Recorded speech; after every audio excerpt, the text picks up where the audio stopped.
ready?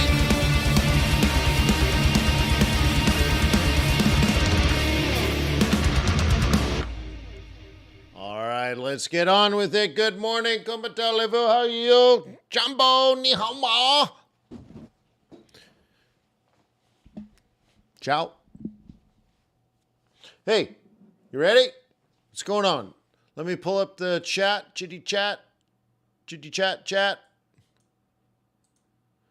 So, welcome to Forex.Today, the YouTube community of more than 20,000 foreign exchange traders. We gather here today to conduct technical and fundamental analysis with the overriding goal of planning our trades in advance because trading is risky, not appropriate for everyone. Your past performance, good or bad, is not necessarily indicative of future results. Please stay small, stay humble, focus on the long term, never risk money you cannot afford to lose. Hey, my name is Wayne. I'm a currency trader just like you. I think you can tell I'm a currency trader because I got coffee and energy drinks at the same time.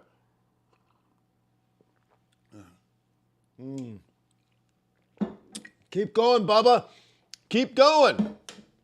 Got to stay strong in this gig, huh? Holy smokes. No sleep, huh? No rest for the wicked. Anyway, so good to have you here. Lots going on in our world. We had CPI yesterday, but now we got PPI today. PPI doesn't really matter that much in the context of things. Really, they should release PPI before CPI. But anyways, I think we're going to lean on two other things today, and that's going to be earnings season and weekly jobless claims. So I look forward to that. And then really, we got to be prepared for all of next week. Yeah.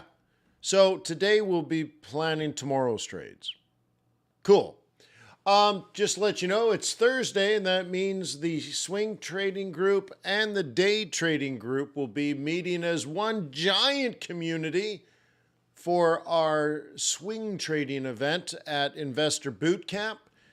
So if you're a member, you should swing on by. We'll do some group work and stuff. And if you're not a member, you should probably check it out. So let's go over.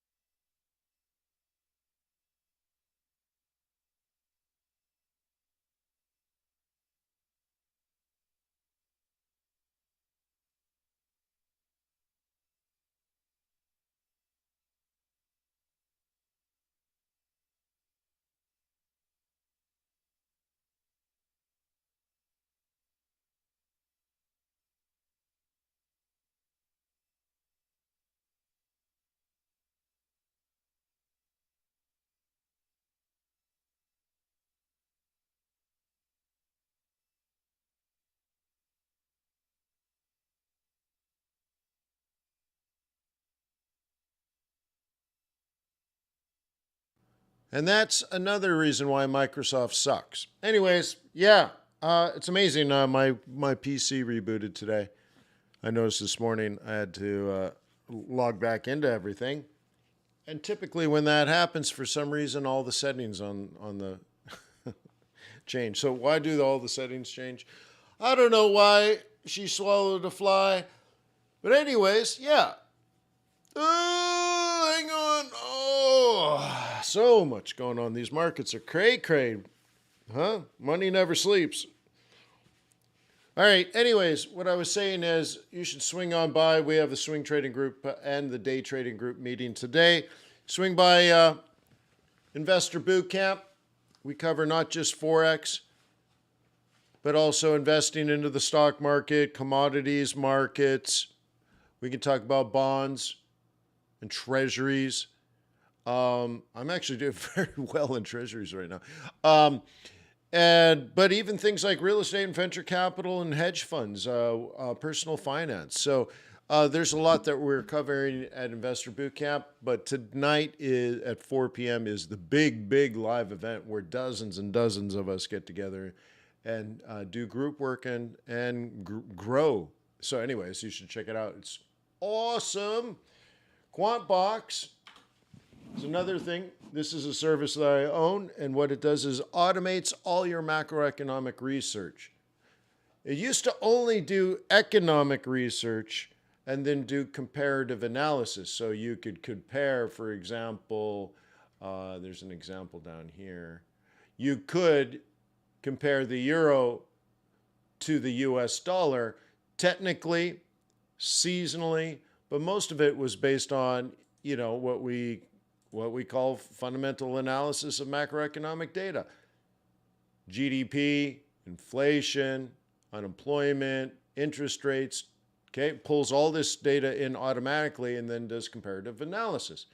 Okay, very cool, right? But I have been launching new features like cray that are focused on not just economic analysis, but market analysis. Not just institutional positioning and retail positioning, but what is actually being traded now, live, real time. Is it risk on today or risk off today? Is it risk on this week or risk off this week? Is it risk on this month? And so now we're looking at more than just economic data. Okay? So today, right now, we're mixed, but we're moving towards risk on or into risk on territory, both on a weekly and monthly basis. But that wasn't the case yesterday. And that certainly wasn't the case 2 days ago. So things are shifting. If you're analyzing the VIX, the Dixie, the yen futures, yields in the treasury market, gold, S&P 500, put that together, okay? And QuantBox is like, hey, take a look at Aussie, Euro, CAD, Kiwi, gold, S&P 500. You might want to buy the dips on those things. I mean, just really, really cool stuff. And by the way, this should blow your mind. You want to see this? Let me show you this while we're here.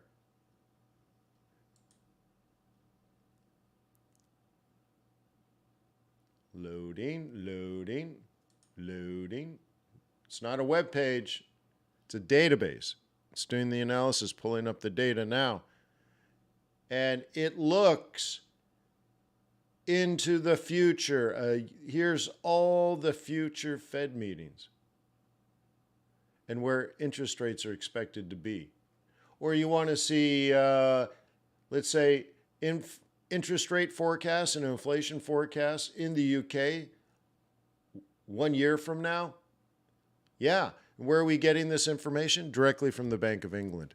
And so now, like, dude, we're doing interest rate forecasts. Look at New Zealand is going to cut interest rates the most next year compared to all the other central banks. Look at this slope of the cuts.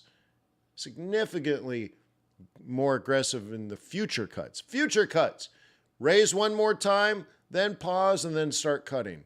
This is what the bank is actually telling us. Oh my God. Anyways, you can take a trial. It's $8, bro. And we also meet every morning. Okay, so we already met this morning and talked about the markets. See, look, I'm wearing my hat. Okay, cool, right? So we've already covered that. Nice. So anyways, check that out. And I also suggest you check out tradersway.com. Trustworthy, ethical foreign exchange broker. Competitive fees, fast execution speed. It's exactly what you need. So check them out. Do your own due diligence. Open up a demo account, and you'll see how clean and organized everything is. It's actually quite awesome. Tradersway.com. Let's take a look. Okay, so right now we are in a mixed market, but definitely now leaning to risk on. See, yesterday we had, good, I suppose you would argue, headline inflation. And so everyone's like, yeah, the Fed's going to only raise one more time and not two. Yeah, but our core inflation is still at 5. The target is 2, bro. 2. And we're at 5. And the thing is, food and energy have been down. Housing and wages are not down. Housing and wages create inflation. And they're not going to go away. The inflation's not going to fix itself. So how did we get down to 3 on the headline? Well, commodities fell. Well, commodities are rising right now. Energy fell. Yeah, but energy's rising again. So look, I think the risk, if you look a little further out, the risk is housing and rents are not going to fall. The risk is wages are not going to fall. And commodities and energy start going back up again. And yet the world is like, oh my God, headlines down, we're saved. Really? Really? Anyways, but nonetheless, up right now is up, and that's that. You don't fight it, you love it. So if the markets are up, you should be up. But just try to think about next week, next month, next year. Okay? So when we look at the DAX, remember how negative the DAX was? Look what actually happened with the DAX. Okay? We started the month in the sell zone, and based on that sell zone, this was the target. And based on the timing, counter trend sets up. And based on the counter trend, you should be ready for it to go back to the central pivot point. That's in the training course at investorbootcamp.com. Literally, not figuratively, like that's in the course. This is something that is taught, which means I don't know if it's going to drop, but this is a repeatable pattern that's been seen before in history. Okay? So I don't know. I think it'd be interesting, not that it will do this, but if you're going to follow recent history, now past performance does not predict future results, but okay, the risk of this happening now that everyone is happy again, oh, we're so happy. Okay, maybe it comes back around. I don't know. Maybe the up's over. Well, at least risk to the upside is increased, and that's how you want to look at these things. Same thing, I drew that X based on not the 15-minute chart, but the daily chart. Okay?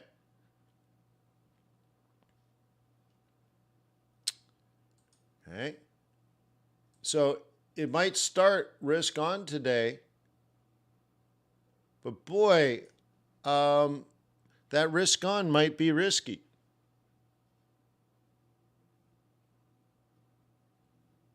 Made us like, oh yeah, we're so happy. Well, I'll tell you, in part of my retirement portfolio, I have a strategy focused on long-dated treasuries.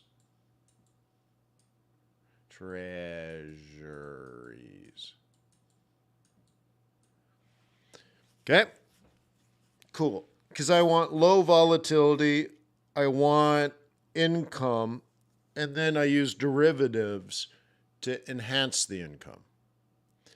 And I earned my first dividend yesterday, and I think it was about $150. I can't remember. Was it 128 or 148? I can't remember. I think it was 148.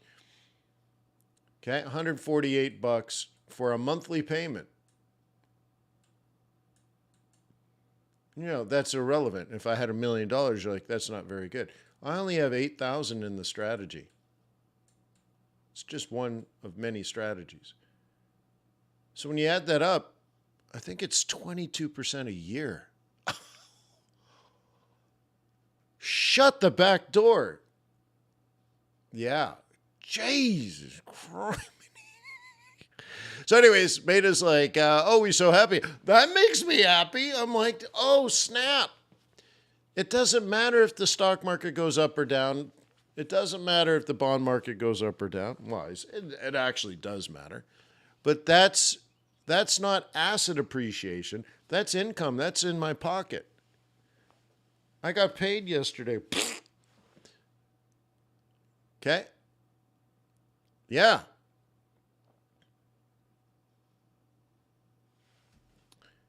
Okay? Which means I have no money in the investment in just a few years. I'm all the way.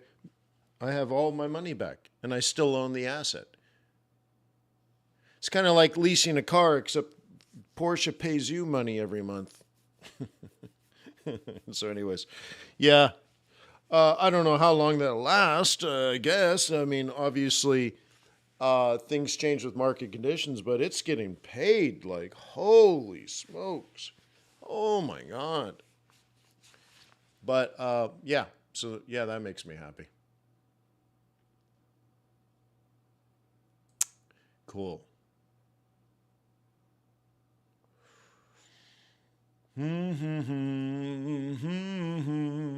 All right. Anywho, so look, this area here between, I'll shade it this way. This area here,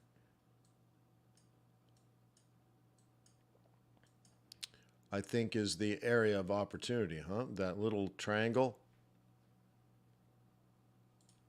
I think now that we're there, even if you're a bull, I think you have to prepare for that.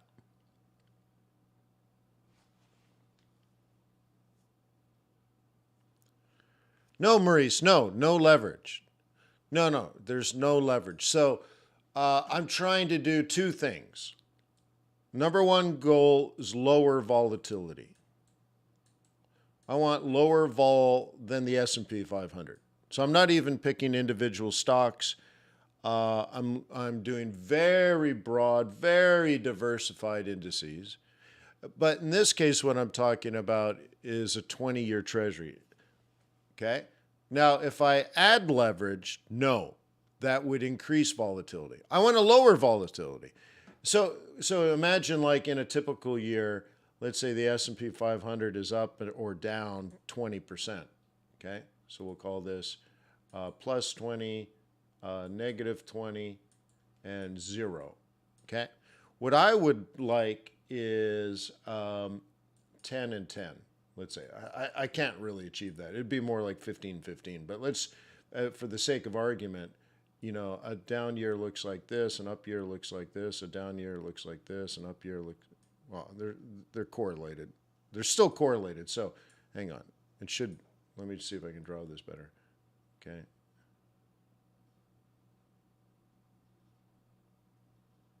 Okay. I don't know. Okay. Not as dramatic. Okay. You see what I mean? So that's the number one goal. The second one is I want income. Income. This is different. Okay. So there are, let's break it down. There are realized gains.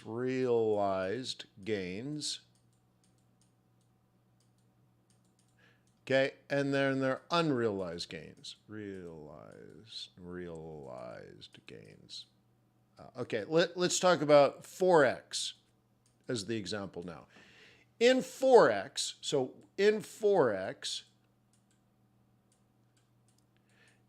if you bought, so you put in an order to buy euro dollar, okay, euro USD. Okay, one day later, you're up 100 pips.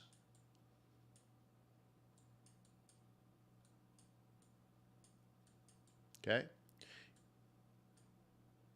Are those realized or unrealized gains?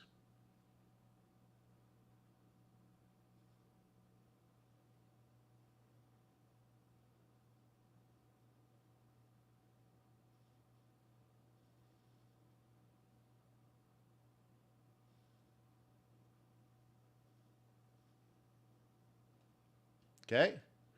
In stocks, yesterday you decided to buy Apple. APPL, is it? Okay? And today you realize you're up $100. Are they realized or unrealized gains?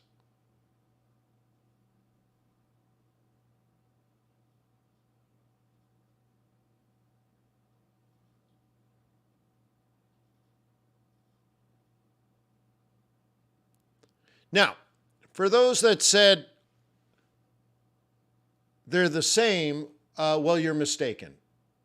One of the major benefits of Forex is if you're up 100 pips today, the money is already in your bank account.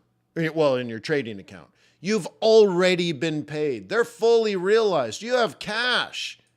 You can take the realized gains and add another trade with the money you've already been paid. It's already in your account. It's real. Now, if you bought Apple and it's up $10, well, your cost basis is $100 less than the market value, but you haven't been paid the $100 profit. You have to sell it, and it's your cost basis, or well, the selling price minus your cost basis is your profit. Now you get your $100, but you don't own Apple anymore. You're no longer a shareholder. You had to sell the asset to realize.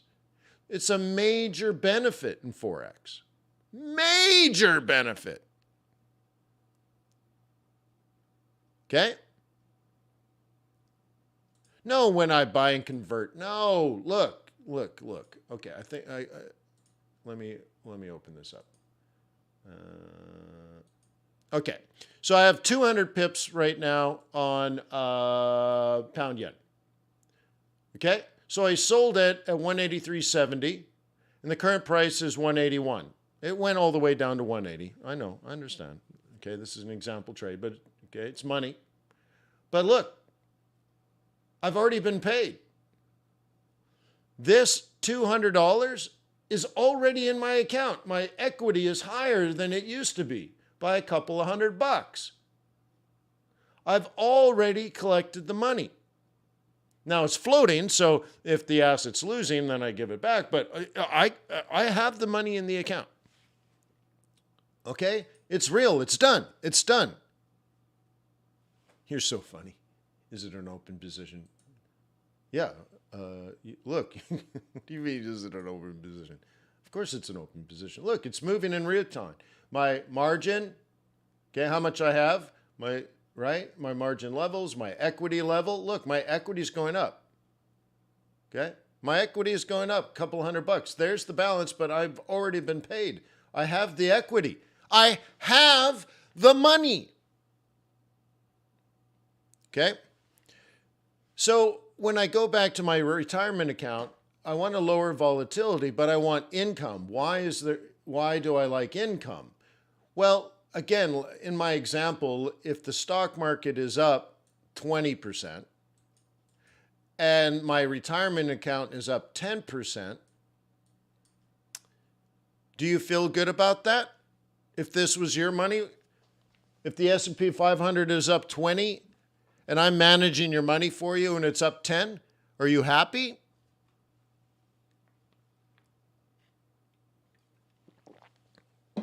Remember, I told you I was going to cut the peak and the trough. When it's down, you won't be as down. When it's up, you won't be as up. Are you okay with this? You'll have consistency, you'll have less volatility, but how do you feel about the underperformance in net asset value? Seriously, how would you feel about this? Please respond. This is where you type something.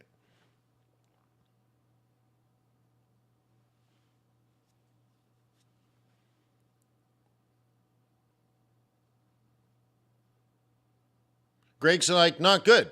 Anybody else? Now, Greg is a seasoned professional. How about everybody else? You don't have feelings about money? Now, that's the thing. It depends on what you're trying to accomplish, right? Things like age and will impact it, like time to retirement, all that kind of stuff, risk tolerance, opportunity cost. You're like, I really don't know what to do with my money, so I guess if I wasn't smart enough to buy that, then what you did for me was pretty good. Okay? Repeat the question. If the S&P 500 was up 20%, and I was managing your money and I only got you 10%, but I promised you I'd only get you 10% because I said, I'm going to lower your volatility. So when things are bad, you won't, I'll try to make it so you won't lose as much money. But the consequence, because we're hedged on the up, on the down too, right? So because you won't lose as much, you also won't make as much. So are you okay with that? Now, here's where I rock your freaking world. And it goes back to that, what about that income? What about that income I was talking about? So what if, okay, because now we're talking about net asset value. But what if on top of that, I also gave you 10% income?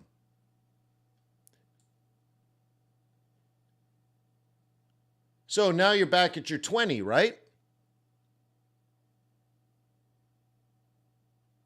So how do you feel about this? The difference is I paid you 10% in cash, but the net asset value didn't go up as much because, well, derivatives cost money. Hedging costs money. Hedging reduces upside and downside. That'd be annually, not per month, bro. Okay, that's annual numbers. But you got your 10%, but you also got 10% in cash. Cash. Now, if you're already retired, I just say, well, why don't you spend the cash on rent, on medicine, on a little vacation, living your life. Okay? But so what happens is you end up growing your net asset value, which is the money you saved your whole life, but it's growing slowly. But when things do go bad, and they will go bad, hopefully things don't get as bad as the broad market, but you still get your 10 because this is income. Remember, income, dividends and derivatives. Producing income. Doesn't matter if the market's going up or down, really. We're going to try to earn this income and lower your risk at the same time. Oh, okay. So it even further, like for example, your net asset value could drop 10%, but you've earned 10%. But here's the thing. The negative 10% is unrealized gains, in this case, an unrealized loss. Meanwhile, your income is a realized income. But now think about it for those who are retiring. Okay? Think about this. And by the way, I'm sorry we've got into portfolio construction. I don't even remember how we got here. But anyways, portfolio construction discussion. Okay. All right. So now imagine someone saving for retirement. And you can't spend the 10% income because you're going to get taxed like you have a job. It's taxed pretty high, quite high, in fact. So you want to have this in a tax, right? A pre-tax or even post-tax, whether it's a traditional or a Roth IRA, 401k, whatever. Okay, it should be retirement money. Okay, and let's say we're going through a good period and the S&P 500 goes up 20% a year. Meanwhile, you're still only getting 10 and 10. But here's the thing. The difference between realized and unrealized is that the S&P 500 going up 20% a year, it's unrealized, meaning it's worth more, but you can't spend it. Now, you might collect some dividends and all that kind of stuff, but the 20% we're talking about is unrealized. So it's not like you're up 20% and you have 20% more money. No, you own a certain amount of shares or contracts, and the value, if you sold them, would be 20% higher. So you don't get to enjoy the benefit of your gains until you sell your assets. Well, you might not do that for 30 years, but that's okay. Okay, that's okay. But what about my realized portfolio? Okay, my 10% is unrealized, just like this. But this is realized in a tax deferred account. And so what do we do? Because you're saving for retirement. You want millions of dollars when you're too old to work, right? So what you end up doing is you buy 10% more of the S&P 500 because you're just reinvesting. So in this case, you own the same number of shares. So let's say you own 100 shares of this asset. And after 1 year, you own 110 shares of this asset. Well, not quite because it went up a little bit. But okay, let's try to make it more real.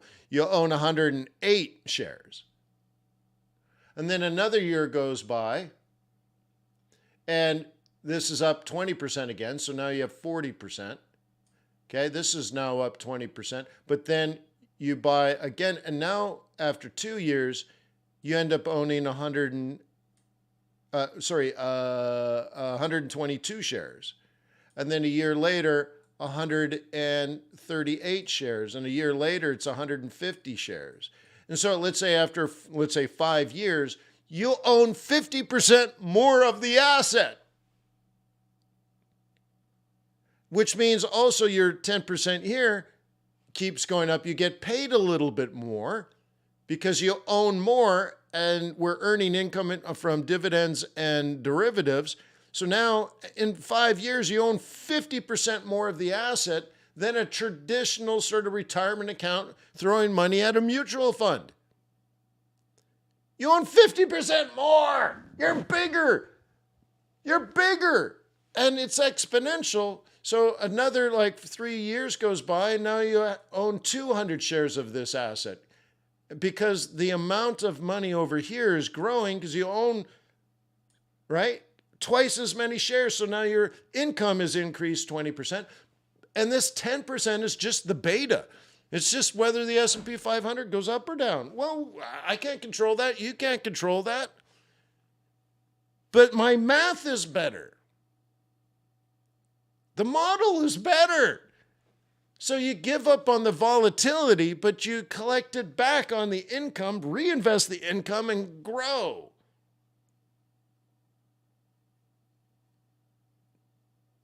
Dude, I'm telling you, right? Right? I don't know, just, oh my God. So that's portfolio construction, right? You're compounding and compounding and compounding because you give up net asset value in exchange for income, reinvest the income so you own more asset, and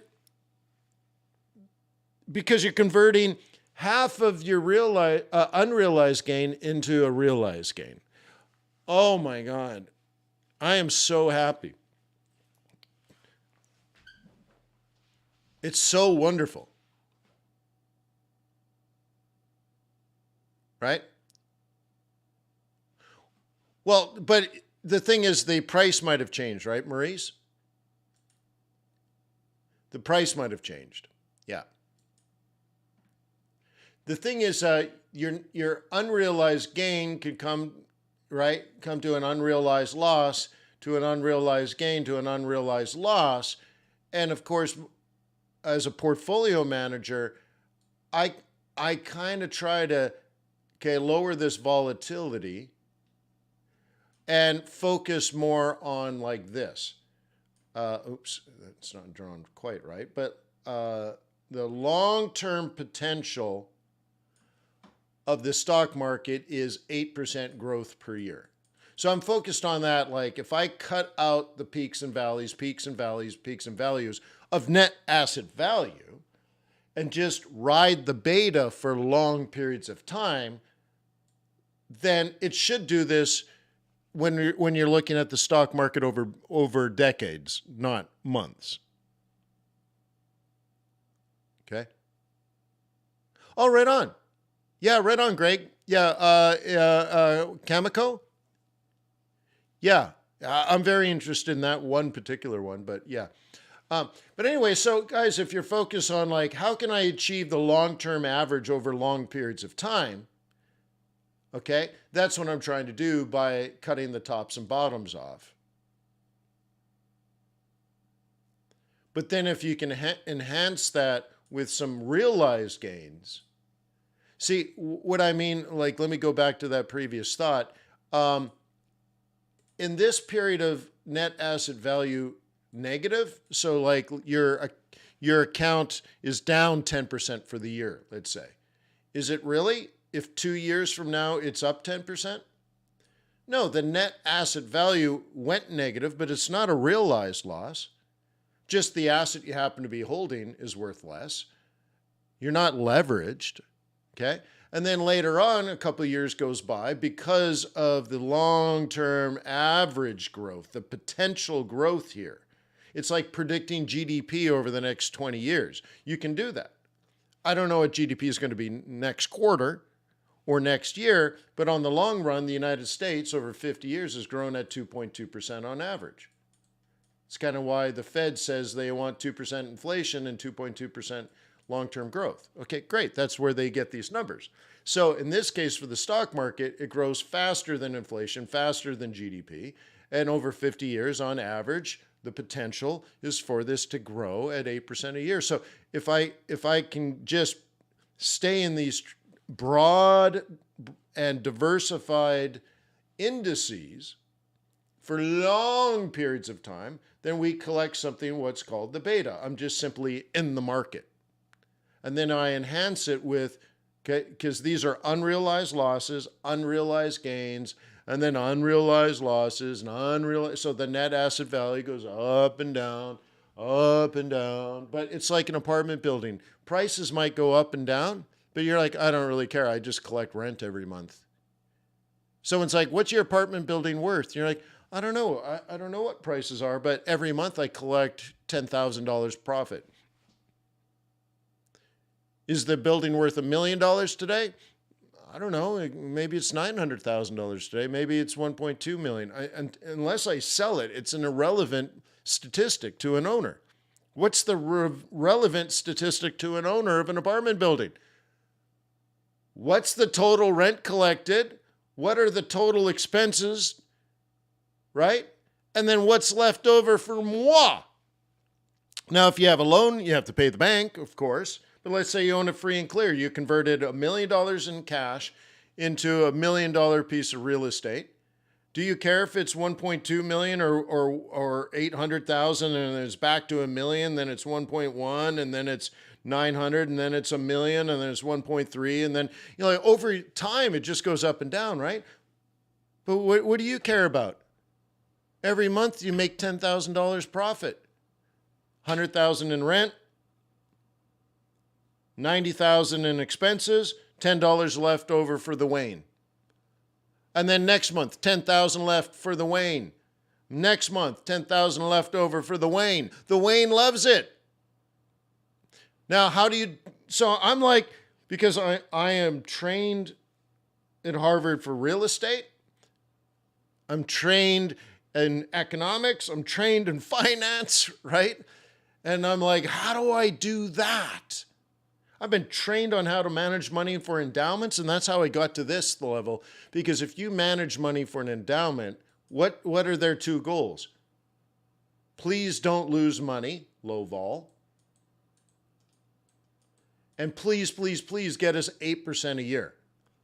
And with that, we have our endowment, that money lives forever. And the 8% is what let's say it's a museum. The museum says, all right, we have $100 million. So our money managers are going to manage the money so that we don't lose any cash, and we collect $8 million a year. And that's the budget for the museum, to cover rent, to cover insurance, to cover salaries, and to cover new exhibits, and to cover marketing promotions. But next year, there's still 100 million. And then the year after, there's still 100 million. And the year after, there's still 100 million. And I'm like, well, why don't I do that for people? If I can do that for a museum. Like, you see that? Like, it's crazy.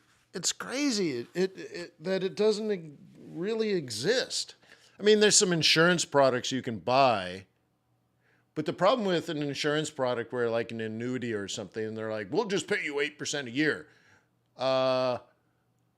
Okay, but what if the stock market goes up 20% and you get 8% of that? Shouldn't you get more than 8%? They're like, well, we guaranteed this. You bought an insurance product, so we'll guarantee you that. And the reason we can do it is some years we're going to make 12% on the money, and other years we're going to make 5%, and another year we'll make 6%. Okay, and maybe one year we lose 1% because the market only went up 7%.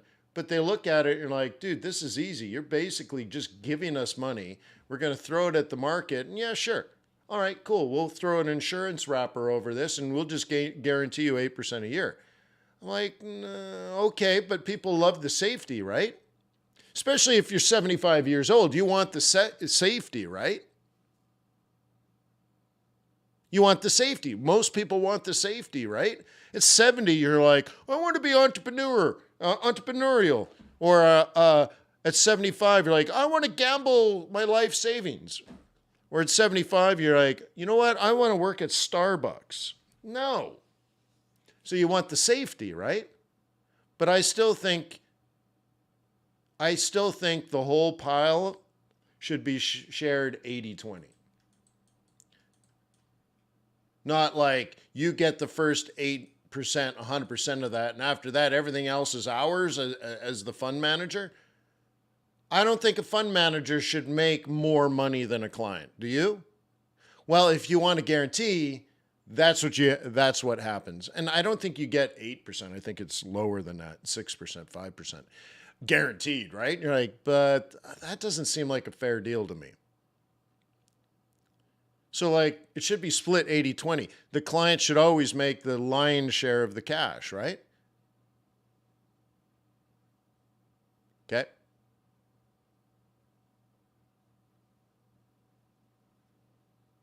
Okay. Hey, Greg, was it Cameco? Was that the one you got? Yeah.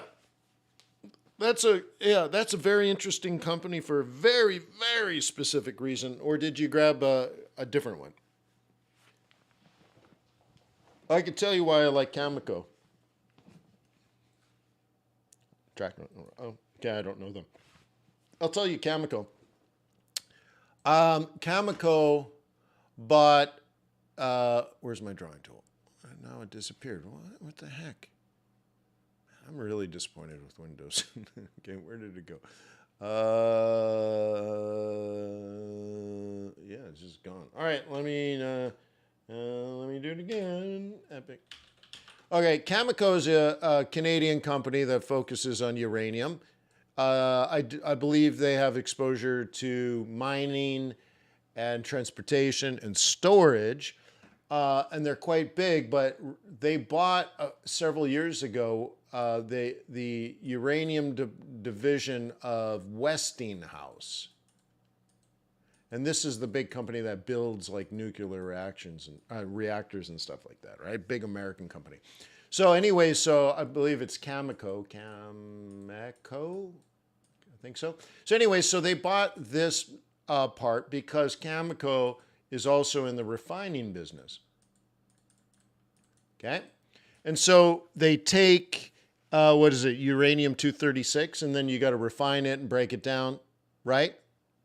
Yeah, Johnny's like, yeah, cigar like. Well, but they have even more than that, right? But yeah, for sure. Um, so anyway, so they're also in the refining business. And there are different steps in refining. Okay. There's, I don't know, a purification, and then, there's a second step. And then somewhere around the third step, chemical reaction, removing impurities is what's happening, right? And then there's this process, Greg, where in like maybe the third step, you have to turn whatever new version of uranium you have, right? Because you're purifying it by removing non-energy material, and then you refine it again, non-energy material, through chemicals. And then in here, you turn this into a gas. I think this is right. I'm not a nuclear engineer, but I believe in this third step of refining, because what you want to do eventually is get fuel for a nuclear reactor to create electricity. And remember, Westinghouse used to make, or they still make, nuclear power plants, but they sold the part of the business right here, this third part, of taking refined uranium and converting it to fuel and then selling the fuel to a nuclear power plant, okay? Now, here's the thing. Here's the thing, Greg. The only company in North America that does this step is Cameco.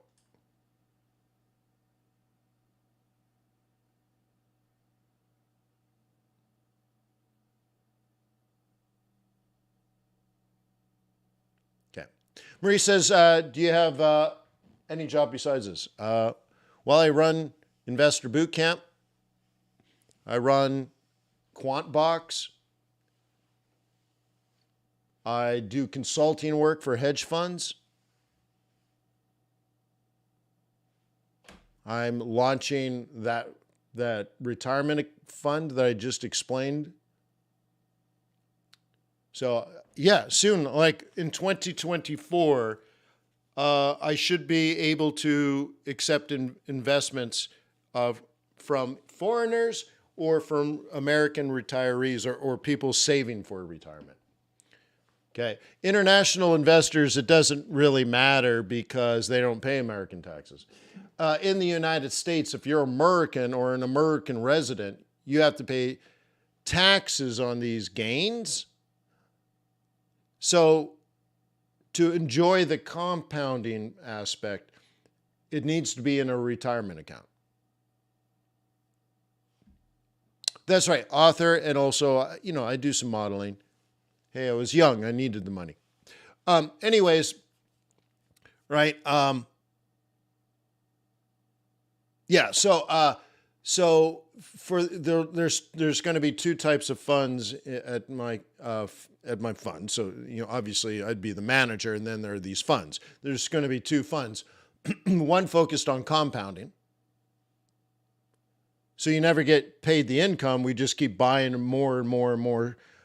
Remember, these are broad indices, so you'll be exposed to the S&P 500. You'll be exposed to the Dow. You'll be exposed to the NASDAQ. And as a manager, I have to follow the economic conditions, the seasonality of the annual cycle of these assets, but also where we are in the business cycle to be able to rotate and rebalance into be exposed to the proper assets. So, for example, I did not see the S&P 500 skyrocketing in July. That usually doesn't happen. So I do long-term research, and I'm much more neutral. The portfolio, so I have a sample portfolio, the portfolio is much more neutral than what's actually happening. So I'm not like aggressively, buying NASDAQ. In fact, I've rotated out of that. But I'm exposed to the Dow and the S&P 500, so I'm still making money, or the portfolio is still making money. And I added the bond strategy, and it's underperforming because it's a bond, not a stock, but that lowers my volatility, right? but it's paying me huge income, 22% a year in income. Now that'll change. That might just be lucky, but that strategy has a unrealized net asset value loss in that strategy. I think it's down 3% since I added it to the portfolio. Okay. But I'm earning 22% a year in income. Holy crap. Okay.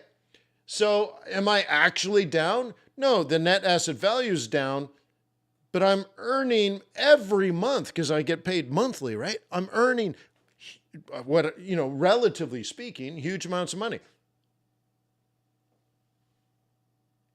Okay. Where do you sign up for the quarterly outlook? Thank you for reminding me. That's in the description below this video. So just look under the YouTube video and there's a link where it says something like live special events. Okay. So anyways, so going back to Gregor's, getting into some uranium, I think that's a good move. This is why I would consider this particular player in the industry. But I agree in general that uranium at some point will go, or let's just say nuclear power will go through a new renaissance in the future. But the thing, Greg, I think it's a long-term game. I think there's a lot of people talking the talk about the new nuclear, renaissance. But I think we need one more massive crisis in energy. I think we get to, like, let's say one day we get to $300 a barrel for WTI, and economies are in serious trouble. Or maybe it's an environmental where we hit a tipping point where we cross almost an event horizon where pollution is just exponential, and the whole world just says, "Oh crap, we have to do something." Right now, there is a renaissance in nuclear energy in the form of venture capital, experimentation, research, development. And there's probably 200 different new nuclear power technologies being in development or late stage research. That's 1,000 times better than what we call nuclear power right now. It's actually happening. So there'll become a point where you can pop up a nuclear power plant. It's safe, it's clean, it's cheap, it's easy to do. You just knock these suckers out, and all of a sudden, you don't need to fire coal or nat gas to create electricity. Okay?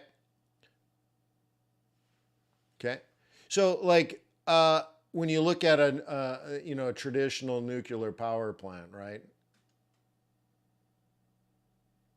Okay, and then go like, all right, most of it is cooling and all that kind of stuff. But inside of this sucker are the rods, and it's cooled by water, and this is steam, so you got to keep them cool. And so what happens when you heat water to 300 degrees Celsius? You're like, Wayne, you can't do that. Not at atmospheric pressure. No, you can't, because water boils at 100. But if you pressurize it, you can. So now you have this extreme pressure. Extreme. It's like a bomb. Not the nuclear rods, the amount of pressure from superheated water. And imagine right here, there's welding, right? You're welding a box together, let's say inside this nuclear power plant. And the rest is just to try to cool everything off. But it's the welding, because if you don't weld it right and there's a weak corner, the thing just explodes. So the tolerance level of building a nuclear power plant under traditional technology is crazy important. So in the United States, what's normal is they build the box, and then an inspector comes along. Here he is, da, da, da, da, and he inspects it and says, I don't like the welding here. Tear it all down, rebuild it. So they tear it all down, they build it back up, and then here he comes 3 years later. La, la, la, la. Nope, still don't like it. Tear it down again. Do it again. Another 3 years comes by. Here he shows up again. Maybe it's a new inspector. La, la, la, la, la. This one you wine and dine, give him $10,000 in a Swiss bank account, and boom, cha-chang. It only took 9 years, and you only had to build it 3 times, and it's only 300% over budget. It took 500% more time than you told Congress. And it's a big deal, and it's politically unfavorable because A, everybody knows it's a scam, and B, they're so worried, well, what if they make a mistake and it does blow up? Now everybody's screwed. So nobody actually wants this stuff. But if you build it, it's ridiculously expensive, right? So here's the thing. What if you didn't use water to cool your rods? What if you just poured salt in there? Salt. And then the salt heats up to 300 degrees. By the way, I don't know if the number's 300 degrees. I'm just saying these rods are throwing off a lot of heat. And water boils at 100, so you'd have to pressurize it in a vacuum, basically, to allow the water to stay water and not turn into steam. So if you just use salt, the salt would turn to a liquid at around the same temperature as the rods at atmospheric pressure. So now you don't need this box. It could just be in a little glass cage. There's no pressure, it's atmospheric. No pressure. You just need something that doesn't melt at 300 degrees to hold the liquid salt. Like, that's just one technology that is developed now, and they are building these things. And you're like, wait, it's a nuclear power plant with no pressure? Yeah. So now what? Well, what was the major cost in the United States of building a traditional nuclear power plant? Build it. It's like hiking Everest. Go from base camp to camp 1. Come down to base camp. Go to base camp to camp 1. Come to base camp. Go to base camp to camp 1 to camp 2. Back down to camp 1. Go back to camp 2. Go back to camp 1. Go back to 2. Go to camp 3. And this is, by the way, how you actually climb Everest. You end up climbing it 10 times on one trip, not once. If you looked at the total distance traveled, you've actually climbed Mount Everest 10 times, right? Because you have to acclimatize the whole time. So what's the major cost? Up and down, up and down. Well, what if you had to build your power plant, take it down, rebuild it, take it down, rebuild it again, take it down? Okay, it's expensive, right? So if you got rid of that whole pressurized process and you just have liquefied sodium, NaCl, liquid salt, that is keeping the reactor from going any hotter than that, then you just contain it. But you don't have to worry about pressurized welds. So you just come in here. You don't need any special technique or anything. So you just build the sucker. It's like building a home. Throw in the little chamber inside, stuff your rods in there, and you're golden. You can do it in 1/10 of the time and 1/10 of the cost. Not a problem. But then what? Then you need the fuel. And if fuel is a problem, it turns out the Russians make the world's fuel. So Bill Gates just spent billions of dollars building an advanced nuclear power plant somewhere here in the United States. It's the most advanced nuclear power plant that we have. Guess what? it's been open for over a year and they don't have any fuel. It doesn't do anything. It's like that nuclear power plant in Johannesburg, South Africa. It's a big hunk of concrete and steel that doesn't do anything. If you don't have the fuel, okay? So that's the problem. So like Greg's get involved, he wants to get in the fuel business. Well, in this case, the commodity that is used for the fuel. And one day I think there will be huge demand as we get away from the old technology into the new technology, cheap and easy. Okay, but then we still need the fuel. I decided to not get involved in the fuel, like the commodity, not the fuel. I mean just the actual commodity. I decided not to get involved in the people that dig it up. The reason for it is uranium is everywhere. It's not scarce at all. It's everywhere. So which company do you buy? Which mine? I don't know. In which country? What part of the world? I don't know. Is there any competitive advantage? I don't know. Right? I don't know. And then what about the refining business? Which refiner? Okay, that's a little bit more interesting. But then when you get into in stage 3 of the refining business to make fuel that will be in demand for the new power plants, which I don't believe the renaissance of development has occurred. The renaissance of technical research and venture investing is going on. So it might be 5-10 years. We might need another global crisis to get it going. But in the meantime, I want to get involved before the fuel, because I don't want to invest in the fuel company and the transportation company and the installation company, and I don't want to invest into building power plants, because which technology, which one? I said there's probably 200 different models that VCs are putting money into so that one day we'll have a new type of reactor. Well, which 200 do I invest in? Well, I don't know. If I was a nuclear physicist, and I guess I would have a better guess, but even then, it's like saying which crypto is going to work, which internet.com is going to change the world. Was it Yahoo or Google? Was it Ask Jeeves? Like, you don't know.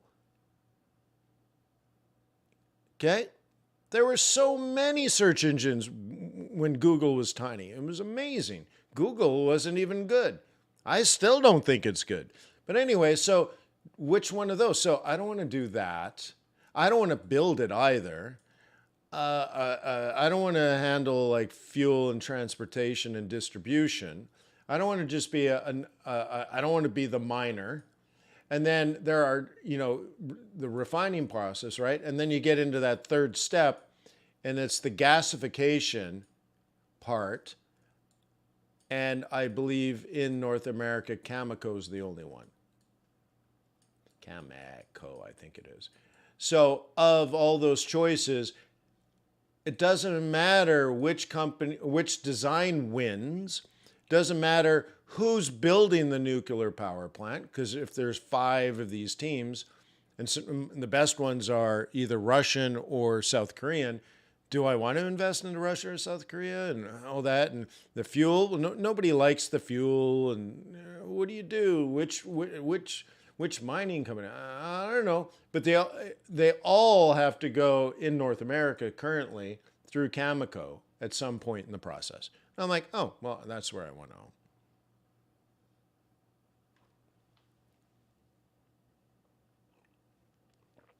Louis says, better than expected. Yeah, I still think 5, because core was basically 5%, and the Fed wants 2. And when you look at core, not super core, but core, the effects of high wages and the effects of rent and rent equivalents, I think are going to keep us going any lower. I think we might just hit pretty close to lowest possible inflation. Okay, Luis? And now my concern is if gold and oil and grain start going up, food and energy and commodities in general, then headline inflation stops falling too.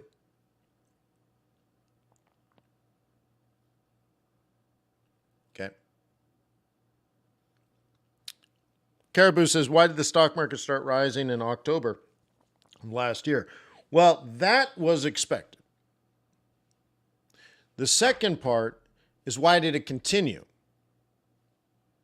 Okay, so we know March to June the stock market should be up, and we know September to December the stock market should go up, right?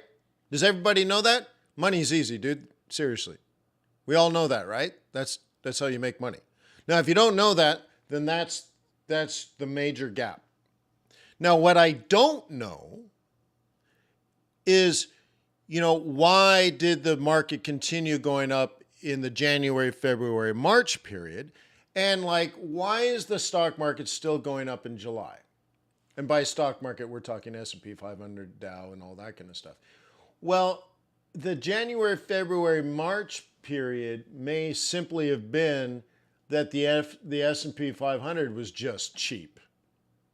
And that 90%, I'm guessing, 90% of institutional investors are long only equity.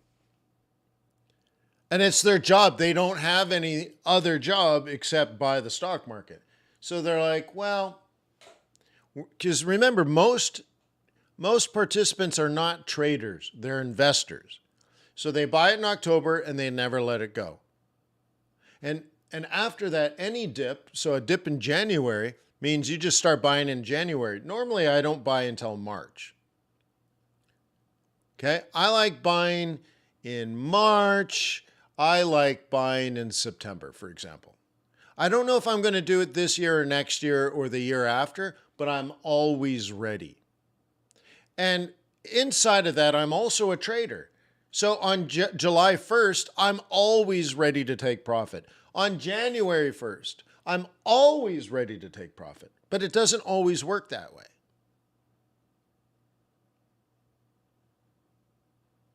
You guys see the difference?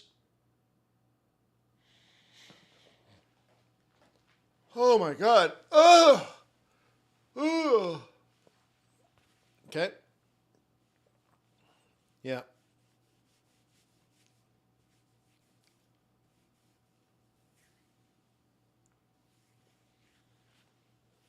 Cool. So, can I get 63 people to leave comments on today's video?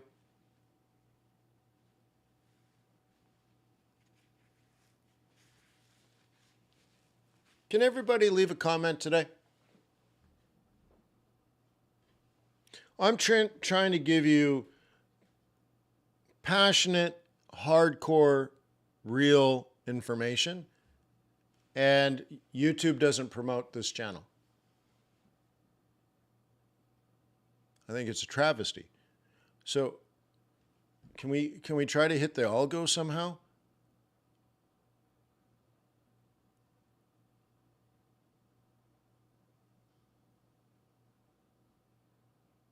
Yeah. Let's just let's hit the algo. Yeah. And I'm not doing that to be self-serving. I don't want to be your social influencer guru. Yeah. I mean, I just don't care about those things. I care about you. I care about me. I care about my family. I care about the world. I care about humanity.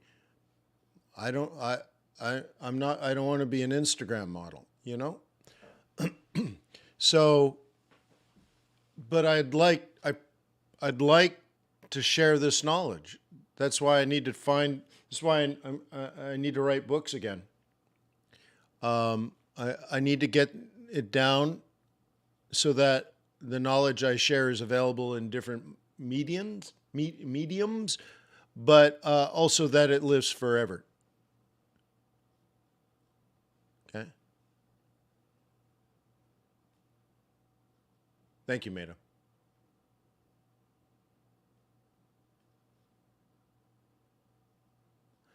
Is that the first one, really? That's interesting, Johnny. So that the interviewer was Ross, and I'm in the process of working with FX Street to maybe do something pretty regular on a regular basis with Ross. I spoke with him. Was it yesterday? I guess it was. Yesterday was such a busy day. But yes, I met with him, and yeah, we might start doing something pretty cool over there on a regular basis. So, anyways, that's all I can really say. But we have some good ideas.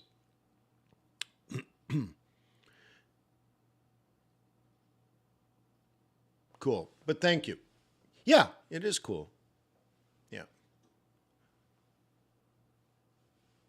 Okay.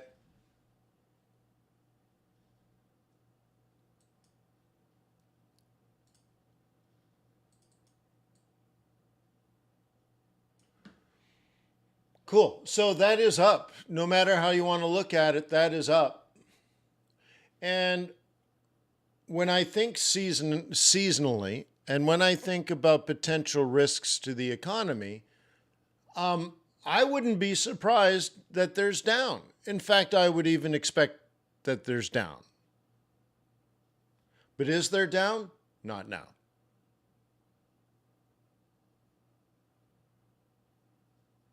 Okay. All right. So, right, Caribou's like, so how do I stay disciplined to my bias if the market's not doing it? So if you're thinking down and it's going up. Well, I think I explained this yesterday here, but it might have been at boot camp. But I know a lot of hedge fund managers, and I consult to hedge funds, and I can tell you for a fact they wait weeks to enter a trade, and they wait weeks to exit a trade. Thank you, Maida.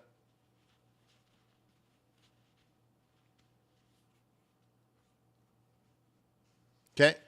Caribou. So that's the difference, I think. Retail traders feel like they have to be on every trade, up or down, long and short, buy and sell, every turn on every 15-minute candle.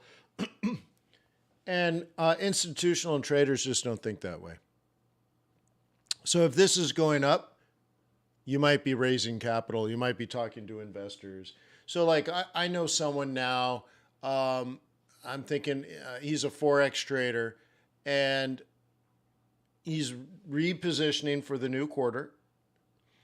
But he also has a lot of licensing and regulatory compliance things that need to be done. So he has to take another test, and he has to do another filing. And so this kind of stuff, Caribou, just keeps you busy as a normal institutional investor where, you got to run the business. And you're always looking for money. So as you're doing all the compliance stuff, and you're rebalancing and repositioning for the new quarter, and you're doing all your research, and you're doing presentations. So you're going on stage, you're doing meetings, you're doing Zoom calls, you're hitting the Rolodex. And if you don't know what a Rolodex is, it's LinkedIn, but you had to print it. So you're just doing your thing, but you don't have to trade every cross on the 15-minute chart, long and short and short, long and long and short and short and long. Okay, so you spend a lot of time telling people the future, what you did in the past and what you expect in the future, and the now is almost irrelevant because you're thinking on a bigger scale. So if you don't trade this for 3 weeks, but then it drops for 9 weeks, because that's what seasonality says, and that's what you would say, let's say the economic data would suggest, well, then the not trade for 3 weeks is perfectly fine. So what is this vertical line? Okay. For example, I will go to March. Remember I was talking about March? There we go. That's the number. we were talking about March. Where's March? October, January, February. Okay. So we're talking about March started right there. So let me go vertical line. End of February, there's March. Okay. So here's how I think. Here's how the Wayne do. Between that March and that July, I expect this to go up. I said it this year. I said it last year. I said it the year before. I said it the year before that. I said it the year before that. I said it the year before that. I don't know if it ever is right, but that's how I think. There were 12 weeks in there that it moved sideways. Okay, great. So what do I think now?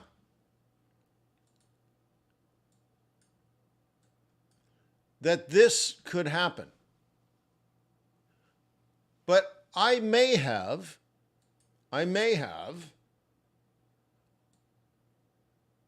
rebalanced the portfolio. And by may have, I might as well just say it. I totally, actually, in this period here, rebalanced the entire portfolio. To not be hurt by this coming down for a while. Actually, I shouldn't draw it that way. That's too early. Okay, because I would have expected it in this period, right?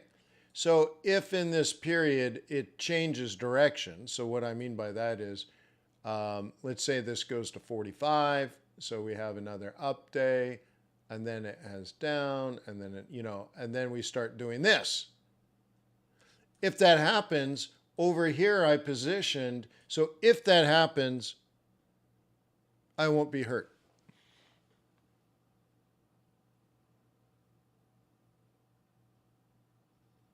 I did it 3 weeks ago. 5 weeks ago. 5 weeks ago. 5 weeks ago. I'm already prepared for this whole entire quarter.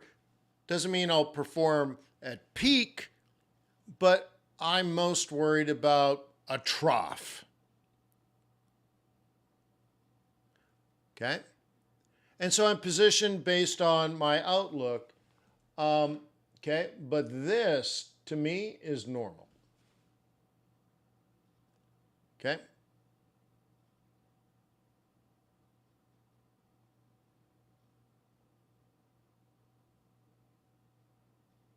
Okay?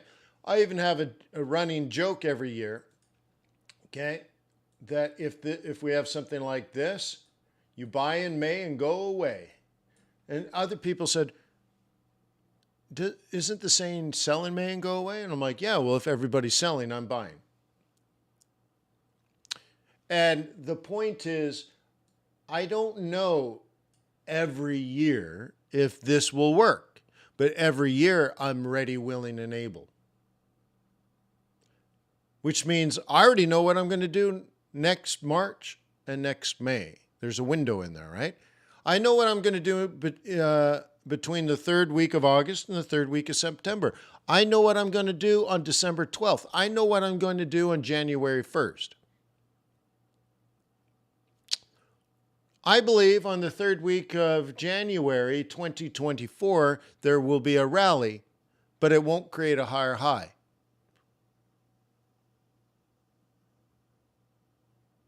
No, not Warren Buffett. First of all, I don't like Warren Buffett, but no.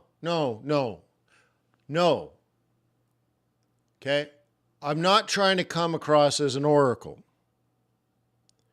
I'm trying to say that I have 20 years of experience, and I used to just know this. I could feel it through experience because I had experienced it many times before. And I'm an observant person. Okay? Because I turned passion into work. Okay? So I'm passionate, but I do a lot of frickin' work. So I'm able to realize the knowledge. But now I've automated it on QuantBox, and now I can prove it to you empirically or quantitatively that there's a reasonable probability of certain things. So going back to Caribou, how do you stay strong here? Well, it's bullish, and I'm not hurt by that either, by the way. I'm market neutral. I'm not hurt if it goes down. I'm not hurt if it goes up. In fact, I'm making money on the way up. I make more money on the way up, but I'm not terribly hurt on the way down. Cool. But I'm not making as much on the way up because I'm not assuming the same amount of risk. I'm trying to assume less risk. That's what hedging's about. Cool. Awesome. You see? So, but if this rolls over, I won't be surprised at all. I'm like, there it is. And everybody else is, wait, what? I thought the stock market was going to go up forever. Well, it might go up forever, but if it doesn't, I won't be surprised. But I'm also not going to bet against the stock market. I want this to go up. Everybody's making money when this goes up. But things can change. And, okay? Okay? Things can change. Things can change. So I think the momentum should slow. I think volatility should increase. And I think profit taking will take place under those circumstances. Markets will decline on the profit taking, probably not crazy bearish, because we don't have crazy bearish economic conditions yet. Some of the other economies do. So right now, I think everything should be okay. So I'll have to put that into a presentation that we were doing on Tuesday. But things can get better. Things can get worse. The thing is, are you thinking about tomorrow? Are you thinking about next week? Are you thinking about the rest of the quarter? Are you thinking about the rest of the year? Are you thinking about next year? And how are you going to position if you're right? How will you know you're wrong? And how would you reposition yourself so that you're not hurt? Best case, worst case, base case. Takes a lot of work, huh? Thank you, Maida. I appreciate it. Yes, if everyone could leave a comment today. If I said something stupid, you can call me out. If I said something amazing, I'm an only child and I love to be adored and loved. So go ahead and do that. Or just say hi. Or say, YouTube, promote this channel. This guy's legit. Like MC Hammer. Hey, I've been around longer than MC Hammer, huh? I've been doing these live streams every day for 20 years. I might be a jerk, but at least I'm consistently a jerk, huh? So anyways, thank you for being in my life. Thank you for being part of Forex.Today. Don't forget, visit Investor Bootcamp, visit quantbox.co, visit tradersway.com. Peace on earth. May the pips be with you. May your profits be above average. And if you're in my day trading group or my swing trading group at Investor Bootcamp, I will see you at 4. I'll try to keep it to 2 to 2.5 hours. It's awesome. It's an incredible event. I can't wait. So I'll see you then. Have the best day ever. Go get